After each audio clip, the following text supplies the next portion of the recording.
Hello, and welcome to this episode of Frankie's Cultural Observations. Today, we're going to be analysing girls that believe in crystals. Girls who believe in crystals, proponents of what's known as the New Age Wellness Movement, which is basically just a code word for self-care yoga sessions, spa days, and basking in motivational quotes about how amazing you are, even though you haven't actually done anything.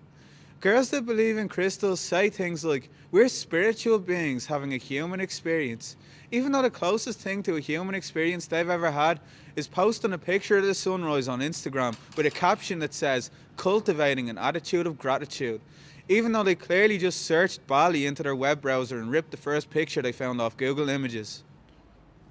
Girls that believe in crystals fetishize the spectacle, and we're pretty sure they have several other fetishes as well.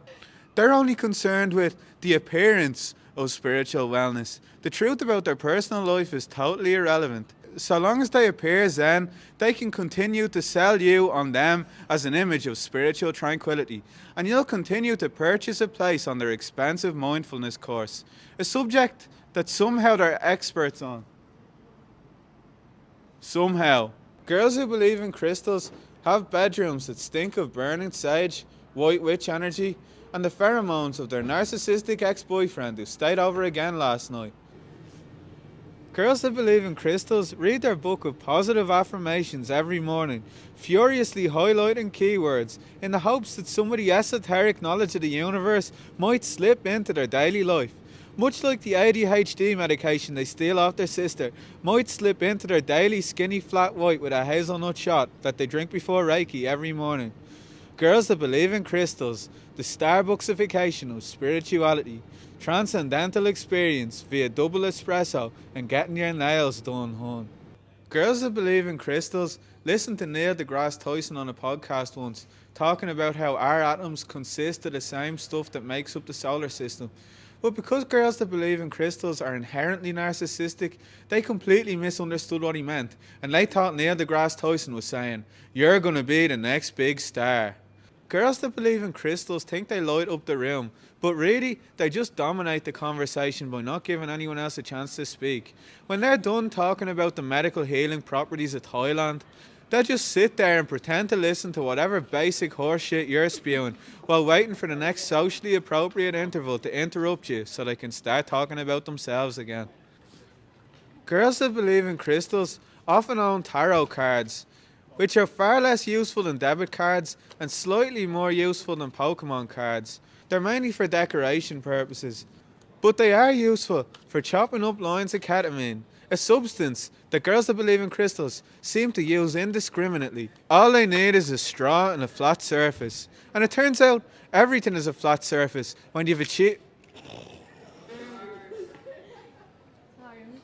achieved total karmic balance. Girls that believe in crystals think that poverty and systemic inequality only exists because poor people aren't thinking of enough positive thoughts to level up into a two-car driveway. If you tell them anything positive that's ever happened in your life, they'll tell you it's just because you manifested it. You obviously didn't work hard to achieve your goals. That'd be far too simple. You just thought about them, and then they happened. Girls that believe in crystals trust the power of manifestation because all they've ever had to do to achieve their dreams is think about them, and then their parents just buy it for them. Girls that believe in crystals say things like, money's just an energy, even though they don't work and they live off their parents' trust fund. It's hard to hold down a job when you sit around all day setting intentions. Girls that believe in crystals are obsessed with angel numbers, such as 1111, but the only numbers they should be focused on are 0000, insufficient funds. Girls that believe in crystals aren't satisfied with owning their own crystals. They need to discuss it. More importantly, they need to discuss it with you for some reason and talk about why you should own crystals too. Even if you tell them you have absolutely no interest, they'll be undeterred by your rejection, because girls that believe in crystals think they know you better than you know yourself. They're intuitive, which basically just means that they're good at making judgments without any logic or evidence to support their claims. Girls that believe in crystals think everything has to be a healing journey, but the only thing they're really healing from is crossing their legs from sitting down for too long. Girls that believe in crystals are all about improving themselves. If they're not growing spiritually or pretending to have an ego death when they take ayahuasca, then they're just a suburban rich girl with sapphire gemstones and a superiority complex. Girls who believe in crystals struggle to take responsibility for their actions. If they treat you badly, they don't need to apologise for it. It's obviously just because Mercury was in retrograde and the gravitational pull of the moon threw their chakras out of sync, and that's what's making them a bad person. You have great energy. Be quiet. I'm gonna see if this manifesting stuff actually works.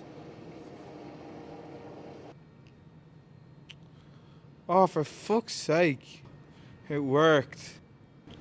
I don't want this shit. My crystal!